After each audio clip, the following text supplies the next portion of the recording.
read, build, and reflect. Ever since I was ever since I was 2 years old, my mom would read to me every night. I love those stories, and reading with my mom is a special time.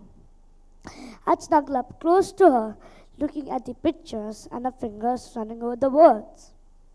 Even though I couldn't read or write back then, the stories took me to amazing places and introduced me to interesting people. When I got a bit older, I found blocks. I started building simple things like tall buildings and houses. Then, during the lockdown, my books and blocks became my best friends. My school went online and used fun ways to engage us in learning. One of the cool things we did was expressing our ideas by building blocks. And then began my new journey of reading and reflecting my understanding through building. This mode of reflection became a crucial aspect of my learning. One day, Mom and I read about the seven wonders of the world. I was so impressed by the Taj Mahal that I started drawing it everywhere. Then, I used Duplo blocks to build it, and later, Lego to create my own Taj Mahal. I used to coax my mom to buy these special Taj Mahal Lego blocks. But my mom always told me to use what I have to make what I want. So I took on the challenge. I sorted out all the white pieces in shapes that would best depict the Taj Mahal. All this built creativity skills along the way. I also love the Burj Khalifa they visited Dubai, so I built that with Lego. Then came the Red Fort, the White House, and the Great Pyramid of Giza. I built every monument that I read about.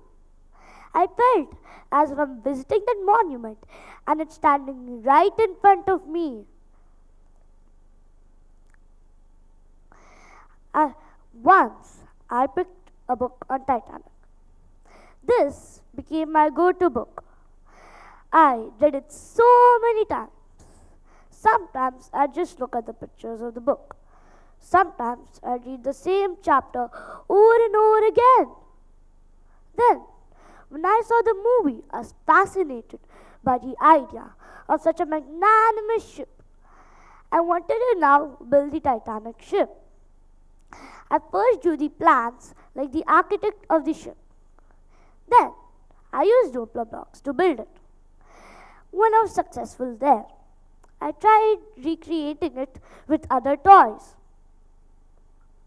I was in awe of the ship and wanted to recreate it using Lego. But after a lot of failed attempts, I finally created this with Lego. Then, I used to do role plays of Titanic, sailing on the water, spotting the iceberg, being unable to avoid it, and hitting the iceberg and breaking. It was like reliving the moment that happened so many years ago. It was as if it was magical, and the book came to life. I could say it was the happiest moment of my life. Reading is super important and has plethora of benefits. It stimulates our brain and gives us new ideas. But reading is not enough. Reflection is also needed to encode and apply what we read.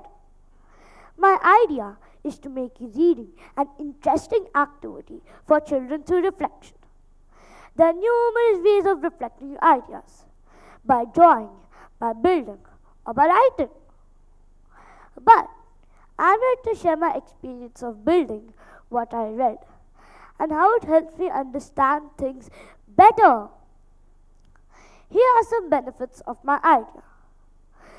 Bring the book's heroes to life.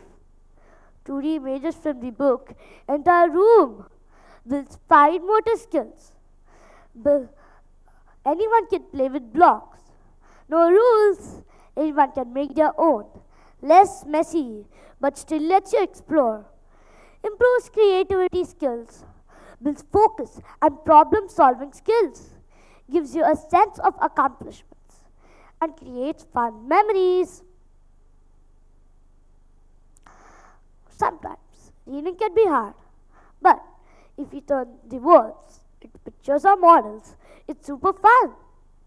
That says that is a strong foundation for STEM learning. Building solidified my STEM concepts like balance, counting, geometry, patterns, sorting, and symmetry.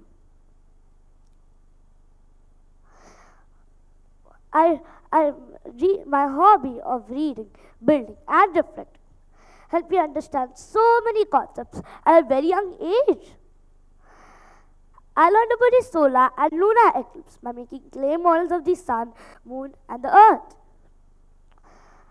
I figured out how to create strong foundations for buildings so that they can stand so tall. Building cars and planes helped me understand the concept of aerodynamics better. I read about rocket launches, International Space Station, and I was so amazed with these machines that I almost build them every day and never got bored.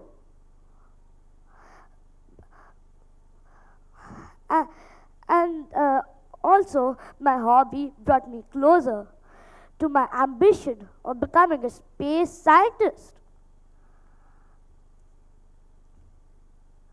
Building improved my social skills. I would invite my friends home to play with my blocks. Both of us would share pieces and create bridges, tall buildings, cars, and rockets. Sometimes we read the book and create the characters of the book. There would be a lot of laughter, and we did not need an adult to supervise us all the time. We learned to be a team and cooperate with each other. To conclude, dear audience, read, but do not forget to reflect. If knowledge is a valuable gold coin, reading and reflecting are two critical sides. Reflection need not be about learning things by heart or writing lengthy notes. When you learn something new, think about it and show your understandings in your own way. It's about sharing what you know in the best way you can. So, friends, make reading fun while making reflection fun. Thank you for listening to my journey.